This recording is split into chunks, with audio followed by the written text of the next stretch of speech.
The confirmation of charges hearing, sa tingin nyo nakataga na ba yan sa bato because gustong MR ang defense lawyer po?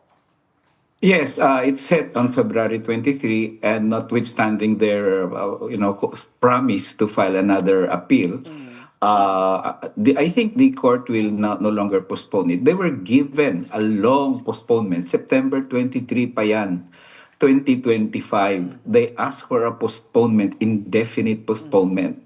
And for us, that is nothing more than just a means to avoid going to trial. Because we are sure that President Duterte has no evidence to present that will show that he has nothing to do with the drug war if a trial ensues. So yeah, I guess that's their third appeal, if ever, because they appealed the interim release. They appealed the jurisdiction issue, and now they're going to appeal the fit for trial decision. So, if they really, an accused says, Sean Pauline, if you're innocent kasi, you want speedy trial. You don't want to delay it because the longer you delay it, you're in prison. But in this case, they're delaying the trial. So hopefully this is the first step and the trial will ensue. Kamusta naman ang reaksyon ng mga victims' families, some of whom are your clients? Yes, natuwa siyempre ang mga biktima kasi noon pa nila sinasabi nung September 23 postponement pa lang, bakit pa? Bakit i-delay, no? So anyway, pre-trial confirmation of charges pa nga lang eh. Sabi namin, wala pa ngang trial, unfit for trial na. Tapos pangalawa, nanalo sila doon o pinospone, tagal na, ilang buwan na yon. And now natuwa sila na may decision ang pre-trial chamber ng ICC na ituloy na ang confirmation of charges, and hopefully ma-confirm ang charges. We only need one confirmed charge for us to go to trial in this case.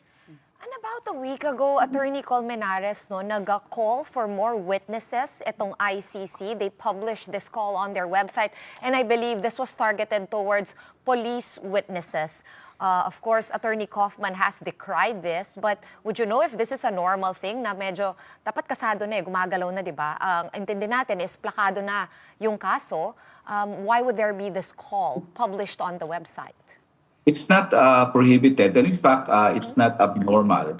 But what I think, my analysis there is that down there going for the subordinates. They're going now for the subordinates. The case against President Duterte is very strong.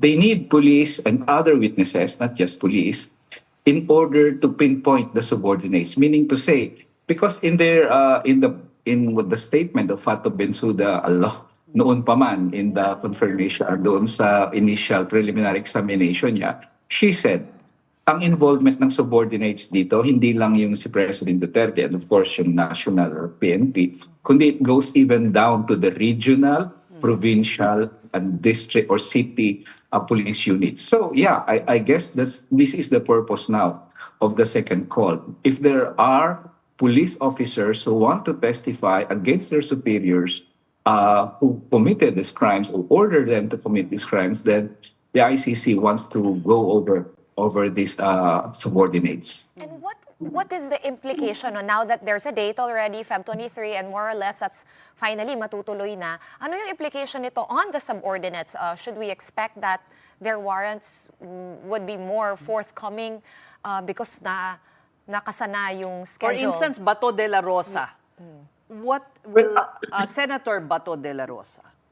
May 11 na kasi na na-mention dati na redacted natin alam kung sino yon. So malamang at magtago na si Senator Bato, so siguro nandun siya sa mayroon ng posibilidad na warrant. Ito naman yung additional witnesses. Ito yung mga subordinates na pwede ring isama sa kaso later on.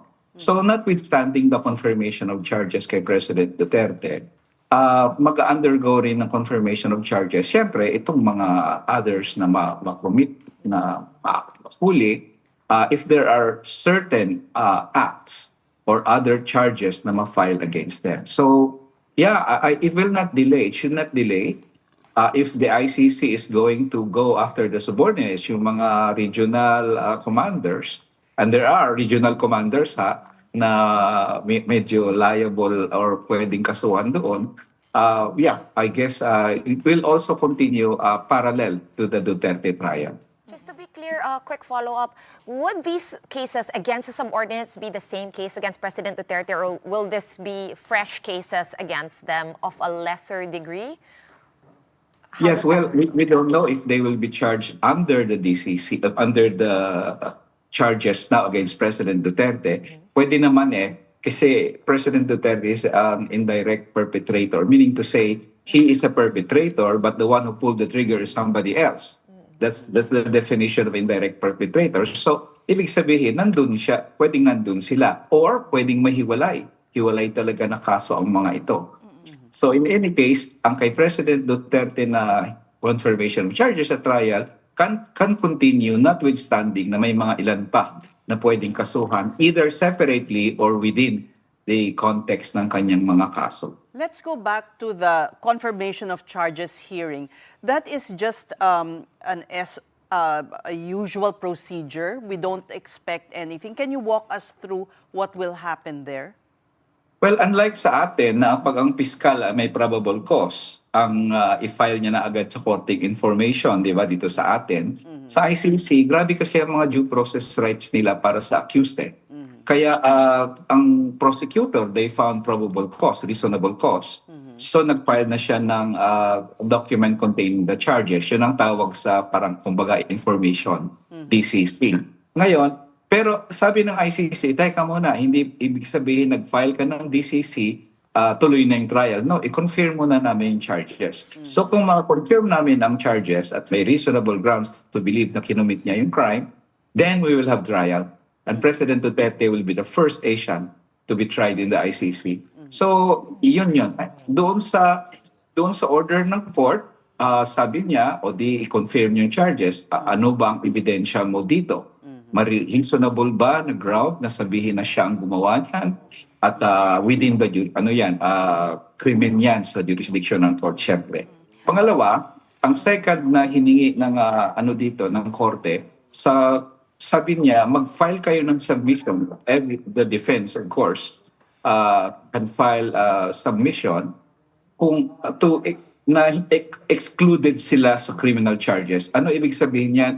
That's under Rule 31 kasi ng Rules of Procedure ng ICC. Ibig sabihin, they can claim na wala kaming kasalanan in the sense dahil una, self-defense yun. I don't think President Duterte will say self-defense yun.